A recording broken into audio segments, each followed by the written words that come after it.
Hello friends, welcome to my channel study centre. आज हम British शिक्षा नीति देखेंगे। ब्रिटिश शिक्षा नीति के बारे में पढ़ेंगे। इसमें इसके क्या उद्देश्य है ये पढ़ेंगे। नेक्स्ट, इसमें क्या क्या विकास हुए हैं और इसके क्या क्या परिणाम हैं। तो विभिन्न इसका विकास कैसे हुआ, इसमें विभिन्न आयोग बना, जैसे वुड घोषणा पत्र आयोग आया, इसमें क्या 1854 में आया ये। फिर दूसरा क्या है, हंटर आयोग आया, ये कब आया, ये 1882 में आया। फिर तीसरा क्या है, टॉमस रैले कमीशन आया, ये कब आया, 1902 में आया। फिर नेक्स्ट क्या है आपका, फेडरल आयोग आया, ये कब आया, 1917 में आया। नेक्स्ट क्या है, हार्टेग आयोग आया, ये 1929 में आया। नेक्स्ट सार्जेंट योजना आई, ये कब, 1949 में आया। और इसी तरह फिर क्या देखेंगे, फिर नेक्स्ट क्या है आपका, आंग्ल प्राच्य विवाद, मतलब एंग्लिश ओरिएंटलिस्ट कंट्रोवर्सी। ये क्या क्या मतलब इसमें ये विवाद में क्या था, क्या है, ये इसके बारे में पढ़ेंगे।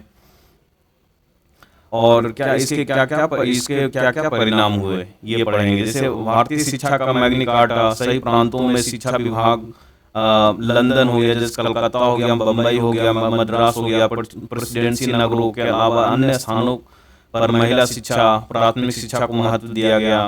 प्राथमिक शिक्षा को महत्व कहाँ, स्थानीय भाषा में दिया गया। तो ये सब इसके परिणाम देखेंगे, एक बार पढ़ेंगे हम। नेक्स्ट, अब ब्रिटिश शिक्षा नीति के आयोग, इसका ब्रिटिश शिक्षा नीति का उद्देश्य, इसका क्या उद्देश्य था, ये पढ़ेंगे। इस पहला पॉइंट क्या है आपका, ब्रिटिश प्रशासनिक आवश्यकताओं की पूर्ति के लिए भारतीय कर्मचारियों का वर्ग तैयार करना। दूसरा क्या है, जो कम वेतन पर कार्य कर सके। इसका उद्देश्य क्या था कि ब्रिटिश प्रशासनिक आवश्यकताओं की पूर्ति के लिए, मतलब ब्रिटिश का जो शासन था उसको चलाने के लिए भारत में एक ऐसा कर्मचारी वर्ग तैयार करना जो क्या कर सके, जो कम वेतन पर कार्य कर सके। ये इसका पहला उद्देश्य था किसका, ब्रिटिश शिक्षा नीति का। नेक्स्ट, आधुनिक शिक्षा के माध्यम से एक ऐसा वर्ग तैयार करना जो रक्त एवं रंग में भारतीय हो, किंतु आचार विचार रुचि में अंग्रेज, जिससे यह वर्ग ब्रिटिश शासन का सामाजिक आधार तैयार कर सके और शासन को मजबूती प्रदान कर सके। मतलब ऐसा एक वर्ग तैयार करना था जो मतलब रंग और रक्त और रंग में, मतलब रंग भेद में तो क्या है, मतलब भारतीय हो, लेकिन क्या हो उसके आचार विचार से वो खुद को मतलब ब्रिटिश माने। ऐसा वर्ग तैयार करना था जो क्या कर सके, ब्रिटिश को शासन करने में सहायता कर सके और मजबूती दे सके। इसके पहला उद्देश्य थे किसका, ब्रिटिश शिक्षा नीति का उद्देश्य। तो इसमें पहला उद्देश्य ये था। नेक्स्ट, दूसरा उद्देश्य क्या था, शिक्षित भारतीय अर्थात वह मध्य वर्ग ब्रिटिश वस्तुओं को बेहतर खरीदार हो सकते हैं, इसलिए उन्हें पश्चिमी शिक्षा दी गई। मतलब क्या है इसमें कि मतलब शिक्षित भारतीय अर्थात मध्यम वर्ग ब्रिटिश वस्तुओं को बेहतर खरीदार हो सकते हैं। मतलब कि अगर भारतीय को ब्रिटिश शिक्षा देंगे या फिर पश्चिमी शिक्षा देंगे तो क्या करेंगे, वो जो पश्चिमी वस्तुओं का वो सदुपयोग करेंगे, उसका उपयोग ज्यादा करेंगे, उसको खरीदारी ज्यादा कर सकेंगे। और ये दूसरा उद्देश्य था किसका, ब्रिटिश शिक्षा नीति का। नेक्स्ट, तीसरा उद्योग, आधुनिक शिक्षा के माध्यम से ब्रिटिश अपने सभ्य बनाने वाले सिद्धांत को न्योचित ठहरा सकते थे। इस तरह मूल आदेश से तो ब्रिटिश औपनिवेशिक हितों को पूर्ति करना था, न कि भारतीय जनता एवं शासन का विकास करना। तीसरा उद्देश्य क्या था, आधुनिक शिक्षा के माध्यम से ब्रिटिश अपने सभ्य बनाने वाले सिद्धांत को न्योचित ठहरा सकते थे। इस तरह मूल उद्देश्य क्या था कि ब्रिटिश औपनिवेशिक हितों की पूर्ति करना, मतलब ब्रिटिश का औपनिवेशिक वो अपने लाभ के लिए, अपने हितों की रक्षा के लिए वो क्या किए, वो शिक्षा का, आधुनिक शिक्षा का वो प्रचार प्रसार किए और भारत में लेकर आए, न कि भारतीय जनता को, मतलब भारतीय जनता को या भारत को विकास करना उनका लक्ष्य था। तो ये तीसरा उद्देश्य हो गया। नेक्स्ट क्या है आपका, शिक्षा का विकास। अब शिक्षा का विकास कैसे हुआ, तो आरंभ में कंपनी के अधिकारियों ने अपनी आवश्यकता अनुसार परंपरागत पद्धति को लागू किया। इसी क्रम में कलकत्ता, मद्रास तथा बनारस में संस्कृत कॉलेज की स्थापना की गई। इनकी स्थापना इसलिए की गई कि कंपनी को शिक्षित भारतीय नियमित रूप से उपलब्ध हो सके, जो भारतीय भाषाओं को जानकार हो तथा कंपनी के न्यायिक प्रशासन में उसकी मदद कर सके।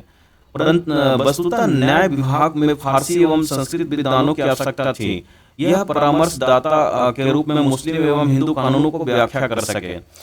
तो इसमें आरंभ में क्या हुआ कि मतलब कलकत्ता और मद्रास तथा बनारस में संस्कृत कॉलेज की स्थापना हुई, और इसमें क्या हुआ, भारतीयों को इसमें शिक्षा दिया गया। शिक्षा देकर के वो क्या मतलब शिक्षा देने के बाद क्या हुआ कि मतलब वो मतलब जो ब्रिटिश शिक्षा नीति था उसको मतलब रिलेट कर सके, और भी जो भी कॉलेज स्थापित होंगे उनमें शिक्षकों की जरूरत थी। इसलिए ये सबसे पहले क्या कि कलकत्ता, मद्रास और बनारस में क्या कि संस्कृत कॉलेज का स्थापना की। नेक्स्ट, ईसाई मिशनरी। ईसाई मिशनरी क्या, ईसाई मिशनरियों एवं प्रबुद्ध भारतीयों ने शिक्षा भारतीय को देना शुरू किया। तो कंपनी को भी अपने शासन के लिए अब आधुनिक शिक्षा की आवश्यकता थी। यथा 1713 के अधिकांश के 13 के अधिनियम के तहत, ठीक है, ब्रिटिश सरकार शिक्षा के तहत 1 लाख रुपए प्रति वर्ष शिक्षा पर खर्च करने की बात कही है, और यह तय नहीं हो पाया कि धनराशि किस प्रकार शिक्षा पर खर्च होगी। इसी क्रम में बेंटिक के काल में आंग्ल प्राच्य विवाद हुआ। इसमें क्या हुआ, 1713 का अधिनियम के तहत ब्रिटिश ने क्या किया, शिक्षा पर 1 लाख रुपए मतलब प्रति वर्ष खर्च करने का ऐलान किया। लेकिन ये क्लियर नहीं हो सका कि वो शिक्षा पे कैसे खर्च होगा।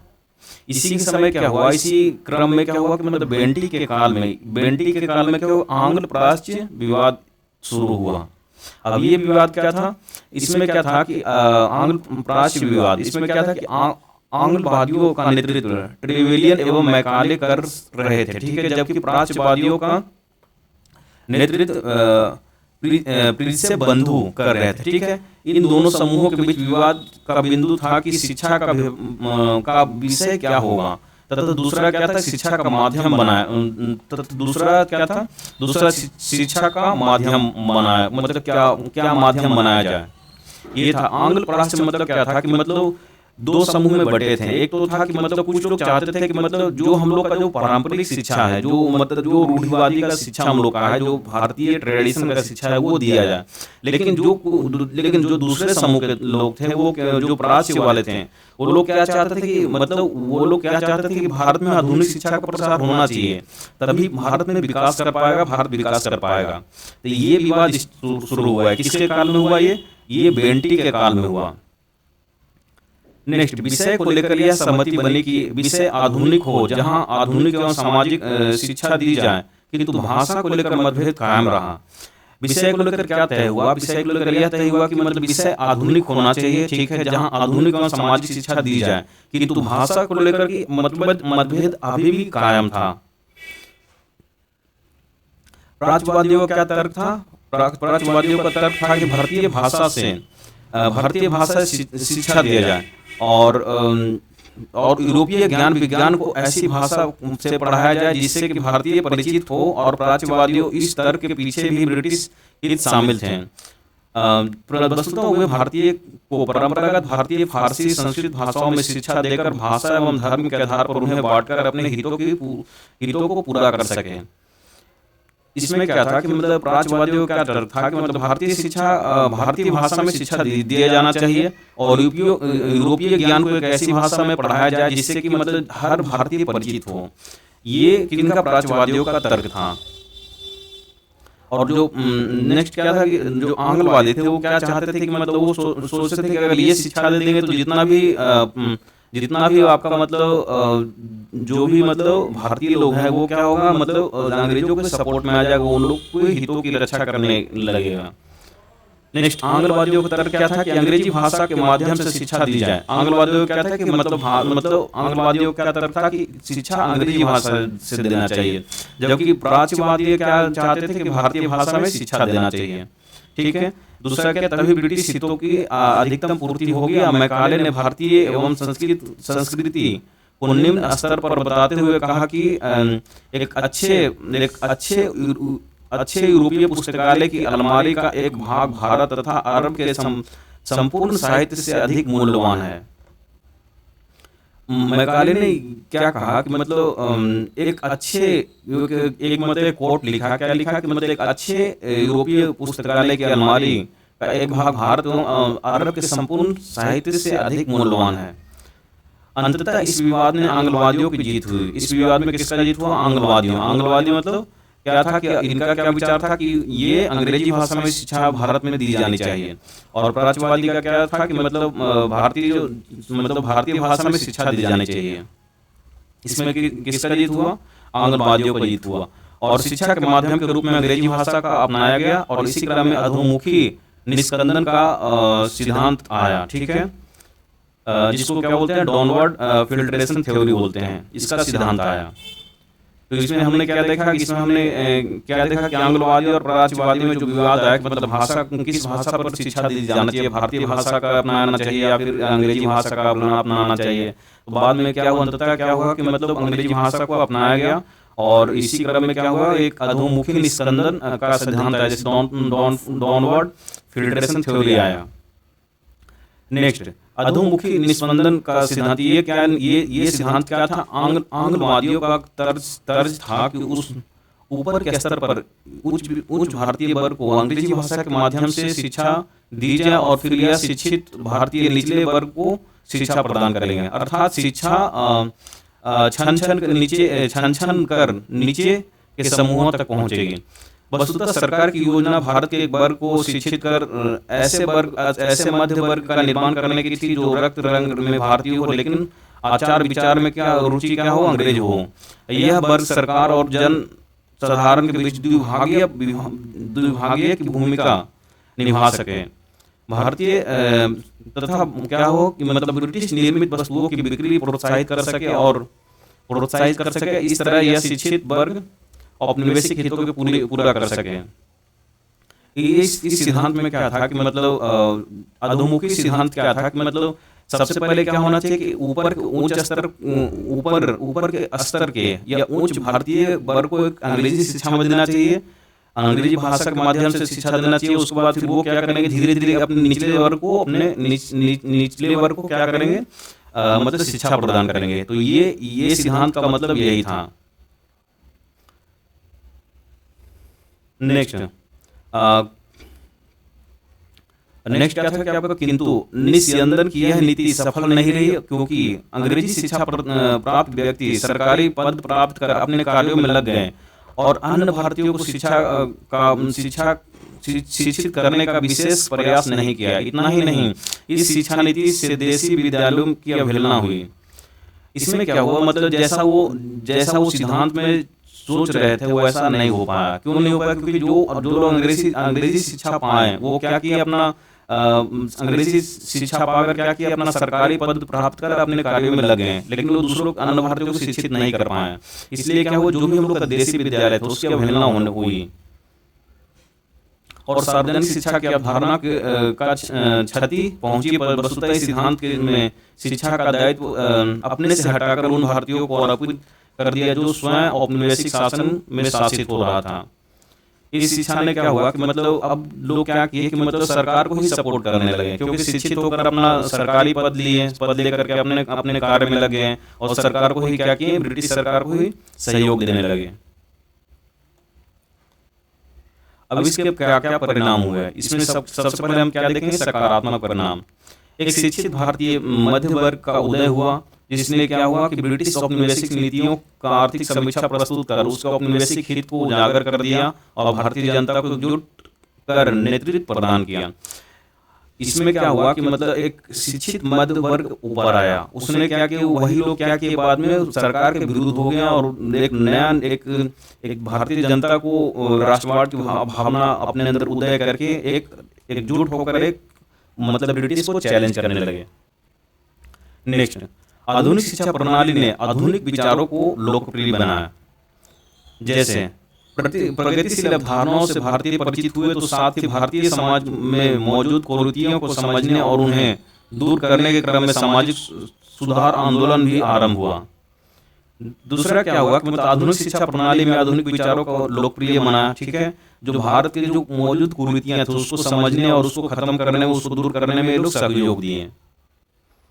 नेक्स्ट, इस शिक्षा नीति के माध्यम से मध्य वर्ग ने भारतीय जनता को औपनिवेशिक शोषण के विरुद्ध एकजुट किया और गुलामी से मुक्ति भी प्राप्त की। और इन्हीं संदर्भों में यह कहा जाता है कि पश्चिमी हथौड़े से ही भारतीयों ने पश्चिमी की बेड़ियों को तोड़ डाला, ये मतलब कोट है, ये कहा जाता है। नेक्स्ट, नकारात्मक परिणाम क्या मिले? आम जनता की अपेक्षा हुई, आम जनता का क्या हुआ? अपेक्षा हुआ, फलतः बड़ी संख्या में लोग निरक्षर रह गए और 1931 तक लगभग कितना 92% जनसंख्या निरक्षर थी। इसका कारण यह था कि शिक्षा के माध्यम के रूप में एक विदेशी भाषा को रखा गया था। नकारात्मक परिणाम क्या हुआ कि आम जनता बहुत सारे जनसंख्या में मतलब शिक्षित रह गए हैं। क्यों रह गए? क्योंकि मतलब जो शिक्षित थे वो दूसरे को शिक्षा नहीं दे पा रहे थे, क्योंकि अपने सरकारी कार्यों में लगे। इसलिए क्या हुआ, एक मतलब बड़ी संख्या में लोग 92% लोग लगभग अशिक्षित रह गए उस समय, क्योंकि मतलब जो माध्यम था शिक्षा के माध्यम का विदेशी भाषा को रखा गया था, इसलिए। नेक्स्ट, यह शिक्षा प्रणाली महंगी थी, अतः शिक्षा पर शहरी एवं संपन्न वर्ग का अधिकार था। इससे शिक्षित एवं जनसाधारण के बीच में दूरी बढ़ी और वस्तुतः एक ऐसा शिक्षित वर्ग सामने आया जो भारतीय संस्कृति को निम्न समझता था। इसमें क्या हुआ, उस समय क्या था, जो आपका ब्रिटिश शिक्षा था वो महंगा भी था। जो बड़े घर के लोग थे, जो पहले पैसे वाले थे, वो लोग ही उस चीज को मतलब वो उस शिक्षा को प्राप्त कर पाते थे। नेक्स्ट, विभिन्न आयोगों में महिला शिक्षा की बात तो की गई, लेकिन किंतु व्यावहारिक स्तर पर महिला शिक्षा की अवहेलना हुई। महिला शिक्षा को बजटीय सहयोग नहीं मिला। महिला शिक्षा को क्या हुआ कि मतलब उनको कोई उनको बजट या कोई सरकार उनको ऊपर पैसा खर्च नहीं कर पाई, और मतलब शिक्षा के तौर पे तो महिला की बात कही गई, लेकिन उनके ऊपर पैसा खर्च नहीं हुआ, कोई बजट लोकेशन नहीं हुआ महिला शिक्षा के लिए, कोई बढ़ावा नहीं दिया गया। नेक्स्ट, वैज्ञानिक तकनीक शिक्षा की अवहेलना हुई। वस्तुतः जानबूझकर शिक्षा की अवहेलना की गई, और क्योंकि वैज्ञानिक शिक्षा देने से इंग्लैंड के उद्योगों और पूंजीपतियों की हानि पहुंचती, वैज्ञानिक शिक्षा को मतलब फोकस नहीं किया गया और उसकी अवहेलना हुई जानबूझकर, क्योंकि ये अगर वैज्ञानिक शिक्षा अगर मिल जाता तो क्या होता है, मतलब जो भी इंग्लैंड के उद्योग और पूंजीपतियों था उनको हानि पहुंचती। नेक्स्ट, शिक्षा का मूल उद्देश्य ही उपाधि प्राप्त करना हो गया। इससे क्या हो, शिक्षित बेरोजगारों की संख्या बढ़ी और ब्रिटिश शिक्षा नीति ने हिंदू मुस्लिम के बीच में तनाव पैदा किया और सांप्रदायिकता का बढ़ावा मिला। ये सब इसके क्या थे, नकारात्मक परिणाम थे। नेक्स्ट, क्या है आपका, हिंदू भाषा धर्म की पहचान नहीं थी। संस्कृत पढ़ना अनिवार्य नहीं था। ब्रिटिश शिक्षा नीति से अंग्रेजी भाषा क्या हुआ, अंग्रेजी भाषा अगर पढ़ेंगे तो रोजगार मिलेगा, सामाजिक आर्थिक स्थिति मजबूत होगी। मुस्लिम में क्या था कि आपका फारसी अरबी भाषा क्या था कि शासन सत्ता में काम करने के लिए अरबी भाषा पढ़ी, और अंग्रेजी शिक्षा के प्रति उदासीन, सामाजिक आर्थिक नीति कमजोर हो गए और पिछड़ गए। मतलब इसमें क्या हुआ कि जो लोग अपने ट्रेडिशनल भाषा था उसका प्रयोग, अपने जो भाषा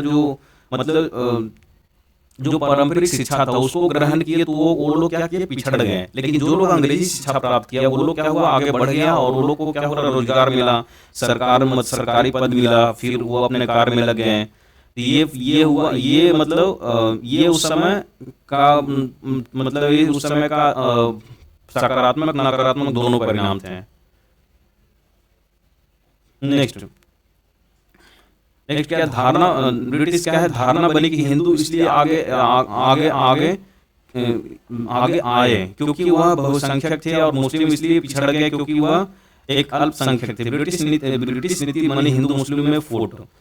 ये मतलब ब्रिटिश की धारणा क्या थी कि मतलब हिंदू क्या था कि बहुसंख्यक थे, इसलिए क्या हुआ, वो लोग आगे आए, जबकि मुस्लिम क्या था, अल्पसंख्यक होने के कारण वो आगे नहीं आए और इसलिए वो पिछड़ गए। ये क्वेश्चन है आपका, एक ब्रिटिश शिक्षा नीति ने क्या क्या किया। तो इसमें क्या है आपका, हिंदू मुस्लिम सांप्रदायिकता को बढ़ावा मिला। इसमें क्या है, इसका निष्कर्ष क्या था कि मतलब ब्रिटिश शिक्षा नीति अपने वैश्विक हितों से परिचालित थी, और उसका मूल उद्देश्य एक ऐसे भारतीयों को तैयार करना था जो कि जिसके विचार एवं रुचियां ब्रिटिश के अनुकूल हो, ताकि ब्रिटिश आवश्यकताओं को पूर्ति की जा सके। इस तरह भारतीयों को आधुनिकीकरण करना लक्ष्य नहीं था। यह बात जरूर है कि मतलब इस शिक्षा के माध्यम से भारतीय ब्रिटिश अपने वैश्विक हितों की समझ सके और अपने शोषण के विरुद्ध आवाज बुलंद की और अंततः मुक्ति भी प्राप्त की। अब इसमें क्या हुआ कि आपका 1854 में चार्ल्स वुड डिस्पैच आया। चार्ल्स वुड डिस्पैच मतलब एक लागू किया गया। इसमें लॉर्ड कौन सा इस समय कौन शासन कर रहे थे, लॉर्ड डलहौजी कर रहे थे कि शासन काल में भारतीय शिक्षा नीति, भारतीय शिक्षा का विकास की स्थिति की जांच के लिए आया। ये कब आए, चार्ल्स वुड डिस्पैच आए। ये कब 1854 में आया। 1854 में किनके कार्यकाल में, लॉर्ड डलहौजी के कार्यकाल में आए। नेक्स्ट, भारतीय शिक्षा का मैग्ना कार्टा। इस समिति के निर्देशों के अनुरूप सभी प्रांतों में शिक्षा विभाग की स्थापना की गई। इसमें क्या हुआ कि आपका सभी प्रांतों में क्या हुआ कि मतलब शिक्षा विभाग का स्थापना किया गया। और लंदन विश्वविद्यालय के तर्ज पर बम्बई, कलकत्ता एवं मद्रास में 3 विश्वविद्यालयों की स्थापना की गई। इसमें क्या महिला शिक्षा का प्रोत्साहन देने की बात कही गई। इसमें सबसे पहले क्या हुआ आपका, हंटर कमीशन आया। एक 28 साल बाद, मतलब रिपन के शासन काल में आया, जो प्राथमिक शिक्षा को प्रसार हेतु उपाय सुझाने के लिए आया था। ठीक है। नेक्स्ट क्या आपका, प्रेसिडेंसी नगरों के अलावा अन्य स्थानों पर महिला शिक्षा को स्थानीय भाषा में देने का सुझाव दिया गया।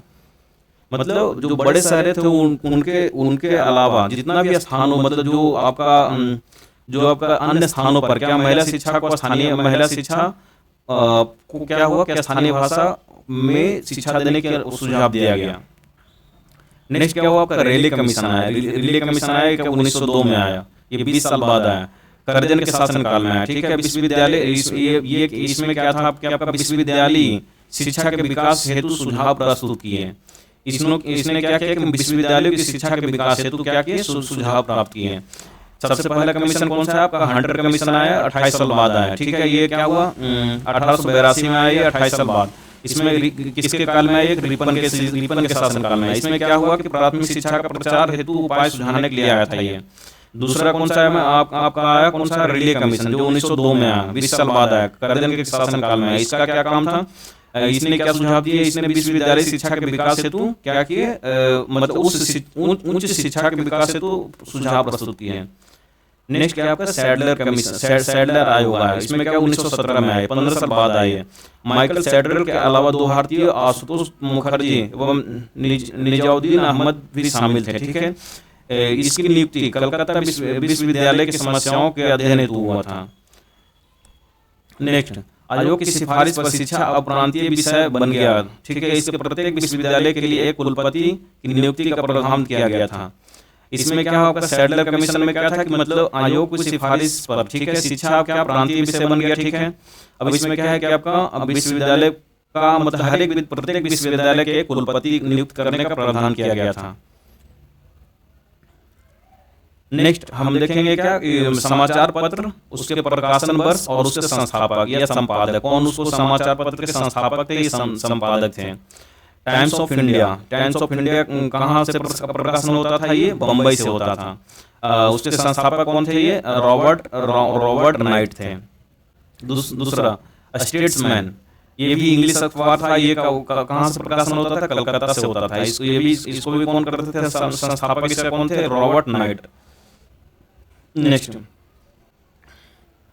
आपका सिविल एंड मिलिट्री गजट, ये कहाँ से प्रकाशन होता था, ये प्रकाशन मतलब लाहौर से प्रकाशन होता था। इसका भी संस्थापक कौन थे, रॉबर्ट नाइट। नेक्स्ट आपका क्या है, यंग इंडिया, ये भी इंग्लिश में था। इसका अहमदाबाद से प्रकाशन होता था। और इसके लेखक कौन थे या संस्थापक कौन थे, इसका संपादक कौन थे, महात्मा गांधी। नवजीवन, ये हिंदी और गुजराती में था। ये भी अहमदाबाद से ही मतलब प्रकाशन होता था। और इसके संस्थापक कौन थे या संपादक कौन थे, महात्मा गांधी। हरिजन को भी कहाँ से मतलब पूना से होता था, मतलब पूना से प्रकाशन होता था। इसके भी कौन थे, इसका भी संस्थापक कौन थे, महात्मा गांधी थे।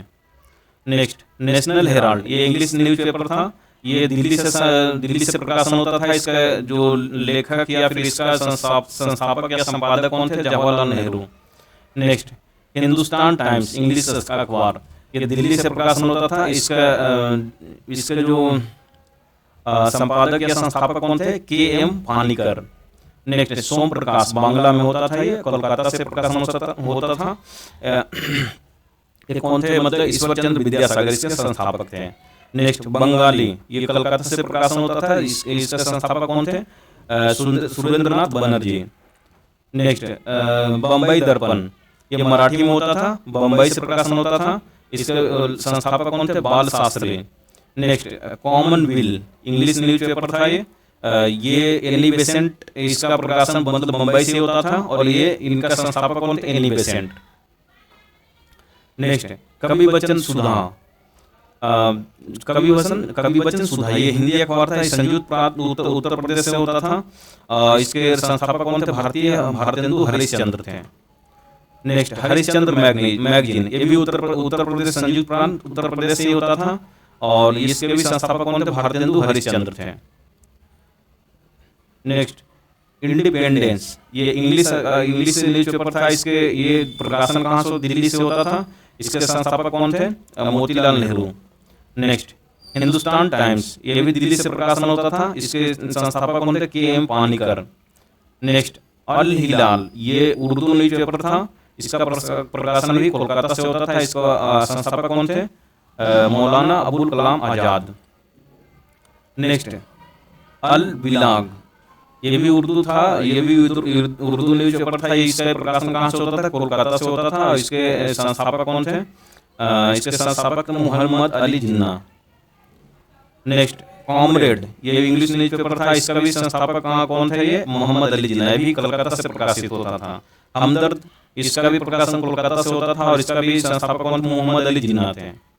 नेक्स्ट गदर, मतलब इंग्लिश न्यूज़पेपर था, पंजाबी था, ये प्रकाशन कहाँ से होता था, ये सैन फ्रांसिस्को से होता था, इसके संस्थापक कौन थे, लाला हरदयाल थे। नेक्स्ट हिंदू पैट्रियोट, ये इंग्लिश न्यूज़पेपर था, इसके संस्थापक कौन थे, ये हरिश्चंद्र मुखर्जी थे। नेक्स्ट हम देखेंगे क्या लेखक एवं उनके पुस्तक देखेंगे। तो महात्मा गांधी लेखक थे, उनके कौन कौन से पुस्तक का प्रकाशन किए और कौन कौन से पुस्तक लिखे हैं। तो इसमें क्या है, महात्मा गांधी ने क्या लिखे, माई अर्ली लाइफ लिखे, फिर दूसरा हिंद स्वराज लिखे, फिर Indian home rule, my experiment with trust, ये सब पुस्तक इन्होंने लिखा। तो कितने कौन कौन सा लिखे, माई अर्ली लाइफ लिखे, दूसरा क्या लिखे, हिंद स्वराज लिखे, तीसरा इंडियन होम रूल लिखे, नेक्स्ट लिखे my experiment with trust. Next Jawaharlal Nehru, इन्होंने कौन कौन सा पुस्तक लिखी, इन्होंने क्या लिखा, डिस्कवरी ऑफ इंडिया, दूसरा क्या the bunch of old letters, फिर क्या है ग्लिम्पेज ऑफ वर्ल्ड हिस्ट्री। इन्होंने ये 3 पुस्तक लिखे हैं। जवाहरलाल नेहरू ने क्या क्या लिखा, Discovery of India, the bunch of old letters, फिर glimpses of world history. Next Rajendra Prasad ने कौन सा पुस्तक लिखे, इंडिया डिवाइडेड।